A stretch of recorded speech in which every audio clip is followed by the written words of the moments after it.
જય શ્રી કૃષ્ણ મહાદેવ. કેમ છે બધા? મજામાં ને? નવા બ્લોગની તમારું બધાનું સ્વાગત છે. આજે તો જો સાસુઓ પણ આપણે એક નવીન કામ લઈને બેસી ગયા છે. જોઈએ આપણે તે શું કામ લઈને બેઠા છે ને તે પગલું બનાવે છે અને કોતર કામ પણ કટિંગ ચાલુ છે. વેસ્ટમાંથી બેસ્ટ કામ બનાવે છે એવું બધું.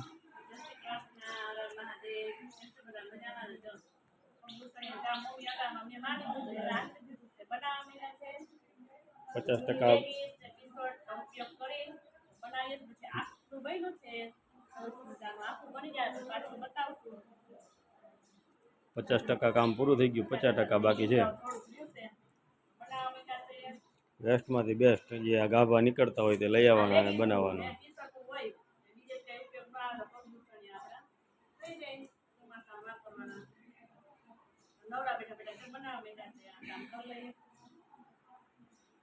આપણે કેરીનો સ્ટોર કરીએ છીએ. મમ્મી એનું કામ કરે છે, પગલું સણિયાનું. વેસ્ટમાંથી બેસ્ટ સરસ રીતે બનાવીએ છીએ. એટલું થયું છે, પછી આખું પૂરું થઈ જાય પાછું બતાવશું. અને કોઈને લેવું હોય તો આવી જાય. આપણે 50 રૂપિયાનું વેચીએ છીએ અને બનાવીએ છીએ વેસ્ટમાંથી બેસ્ટ. લેગીસ ને ટી શર્ટ ને એવું બધું હાલે, હેરમ ને બધું ચાલે. તો સરસ મજાના મમ્મી બનાવવા માંડ્યા છે. આ તો આપણે કટકા લાંબા લાંબા સરસ નવા હેરમના ની બધા છે. કેમ કે ડાયરેક્ટ દુકાનેથી લઈ આવ્યા હતા બાજકું આખું, તો એનું બનાવીએ છીએ. વરસ જે વારો આવ્યો છે તો મમ્મી બનાવવા માંડ્યા. મમ્મી કે મને માંડી દે તો હું બનાવું નવરી સૌથી. મમ્મી નવરા હોય તો એને કામ કરવું ગમે, નવરા બેઠા કે મને બંગાવવા આવે છે એ બનાવવા માંડ્યા. વાડીએ પણ અત્યારે વરસાદ રહી ગયો તો સવારમાં, રાતે બહુ દડો આવ્યો હતો તો આપણે પાછા આવ્યા છીએ વાડીએ અત્યારે આટો મારવા માટે. ત્યાં પણ જોઈએ આપણે વાડીએ તો શું મગફળીની હાલત છે શું નહીં. અને અંદાજિત એવો છે કે 1 મહિના જેવી આપણે મગફળી થઈ ગઈ છે. તો તેનો પણ આપણે જોઈએ નજારો. આ મગફળી અત્યારે 1 મહિનાની થઈ ગઈ છે. હવે તેમાં થોડીક દવાની પણ જરૂરિયાત દેખાય છે.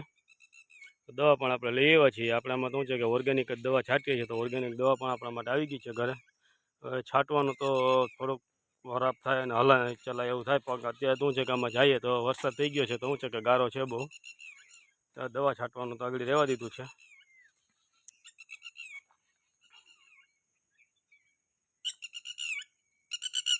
મસ્ત મગફળી થઈ ગઈ છે આપણી.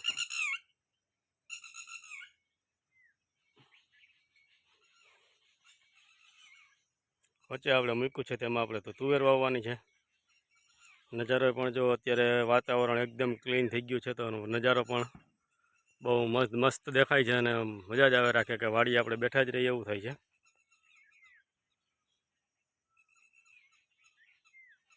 તો એટલા તો કેરીના કટકા કરી નાખ્યા છે. ગોઠલા તો જો કાથરોડ ભરાણી છે અને હજી નથી ધરાણી, તો હજી પણ જો છાલ ઉકળી અને ઘરે રસ નથી કાઢવાનો કે આપણે કટકા ખાવાના. અને છાલ ઉખેડીનો ખાવાની મજા આવે. પપ્પાને ખવાય ને એવું ઓપરેશન કરાવે છે, તમને મજા ન આવે. આપણે આ ખોટા દાંત ફિટ કરાવે છે, આપણે મજા ન આવે. મમ્મીને બચી જ છે, બધાને સારું.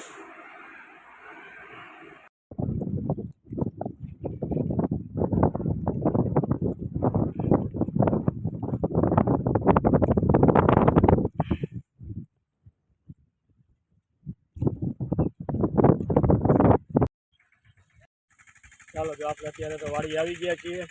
આપણી મગફળીની અંદર આપણે અળસિયાનું ખાતર નાખવાનું છે. તો જો આપણું અળસિયાનું ખાતર છે અને આની અંદર ભરપૂર પ્રમાણમાં અળસિયા પણ છે. જુઓ તમે અળસિયા, જુઓ. મને તો બીક લાગે છે, બીક નથી લાગતી. અળસિયા છે અને આમાં અળસિયાના ઈંડા પણ હજારો સંખ્યાની અંદર અળસિયાના ઈંડા પણ છે. તો આની અંદર અળસિયા કેટલા થાય ખેતરની અંદર તો ખબર નથી, નક્કી જ નહીં રહે. ગયણા ગાય થતો નહીં, પણ અસંખ્ય અળસિયા આપણા જમીનની અંદર થશે. જેટલા ઈંડા છે એટલા થવાના છે જ. તો એટલે એવડા છે અળસિયા અત્યારે તો.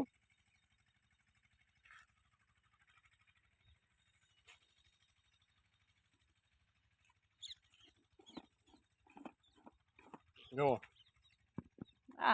છે ને ભરપૂર પ્રમાણની અંદર.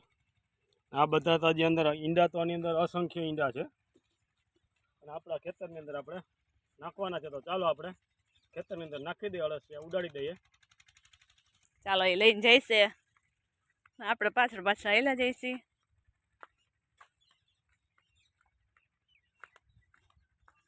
સરસ મજાની મગફળી છે, સરસ થઈ ગઈ છે. હાથી હાલી ગયું, નીંદાઈ ગયું, સરસ મજાનું થઈ ગયું છે.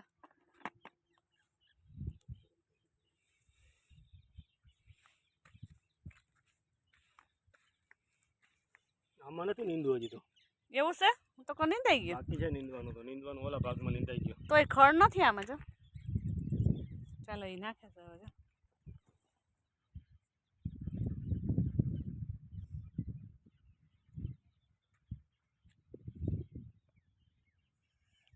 જમીનની ફળદ્રુપતા વધારે.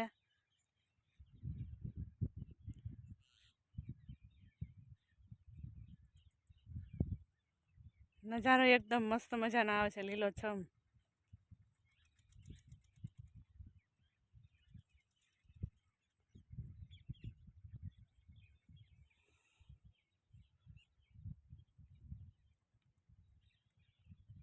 શાંત વાતાવરણ, સરસ મજાનું શાંતિથી વાતાવરણ છે સરસનું. માંડવી થઈ છે આપણે આવડી આવડી. તો દૂર દૂર ગયા છે, આપણે કઈ પાછળ જતા નથી હવે, કેમ કે એમ તો ગારો છે આમાં.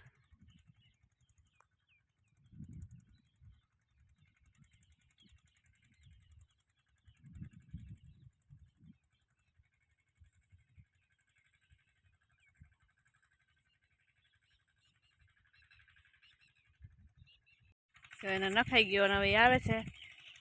સાંજના વાગ્યા 5:30, કેમ કે એવા ટાણે જ નાખવું પડે. સવારમાં નાખીએ તો પછી ઓલા ખાઈ જાય, પંખીડા વીણી લે, અળસિયાવડે ને બધા ઈંડાને એના. એટલે અત્યારે આવ્યા છે, અત્યારે પંખીડા ઓછા હોય, કેમ કે પોતપોતાને ઘરે જતા હોય. ધાબારી જેવું વાતાવરણ છે, સાવ વરસાદી. કોક છાંટો ખરે છે, એટલે અત્યારે અળસિયા નાખવા આવ્યા. પછી કાલના લઈ આવ્યા તો કાલના મંથલીથી, પણ તમે ટ્રાય કરજો. ખાતર ઓલું નાખ્યું તું કેવું કહેવાય હવે તો એને ખબર. એ લઈ આવ્યા હતા પછી અળસિયા પછી ત્યાંથી જ મળી જાય તો લઈ આવ્યા, હવે નાખી દીધી. નજારો એકદમ મસ્ત મજાનો આવે છે જો. એમ થાય હવે તો ત્યાં ઘડીક બેસશે. ઓયડી તો છે નહીં, પણ ત્યાં લીમડા હેઠે બેસે ઘડીક. પહોંચી ગયા છે ત્યાં. એ વિડીયો શૂટ કરતા હતા, હવે એ આવે કે હવે અહીં ઊભા રહી ઘડીક બાજુ. દૂર દૂર છે હવે ત્યાં ઊંડીએ ડોલ વિસરે છે. તો આપણે અળસિયાનું ખાતર તો નખાઈ ગયું છે. હવે આપણે અડધામાં નાખ્યું છે તો બધામાં થઈ જશે. અસંખ્ય ઈંડા હતા અને અડધો પોણા કિલો, 1 કિલો જેટલા અળસિયા અંદર હતા અને તેના ઈંડા હતા. એ બધા તો થઈ જશે હવે, કમ્પ્લીટ છે. ખેતરમાં નખાઈ ગયા છે, આખામાં બધા ફેલાઈ જશે. હજી પણ થોડા ઘણા લઈ આવશું આપણે, તે પણ પાછા નાખશું. શેનું ખાતર નાખ્યું એટલે અળસિયાનું જ ખાતર છે, એમ ઓર્ગેનિક ખાતર. કેડીનું લઈ આવતો એટલે આપ્યું હતું ને એટલે આપે ને. હા, ઓર્ગેનિક ખાતર લીધું હતું, તેના ભેગા અળસિયા લેવાના હતા, તો આપણે અળસિયા પણ નાખી દીધા છે જમીનમાં. હા, ફળદ્રુપતા વધારે ફળદ્રુપતા વધે. તમે પણ ટ્રાય કરજો. નાઇટ્રોજનની ક્યારે ઉણપ ન આવવા દે આપણા મૂળની અંદર. અળસિયા જમીનની અંદર હોય તો નાઇટ્રોજનની ક્યારે ઉણપ ન આવે. આપણા રાસાયણિક ખેતરની અંદર આપણે ઓર્ગેનિક તો છેલ્લા 2 વર્ષથી કરીએ છીએ. આજે બીજું વર્ષ છે ઓર્ગેનિકનું. ચાલો હવે ઘરે જઈએ. ડોલ લઈને હાલતા થઈ ગયા છે. માંથી આમ મામા એને વળી ગયા છે, એને આવું એને લેતા જઈએ. હાલો.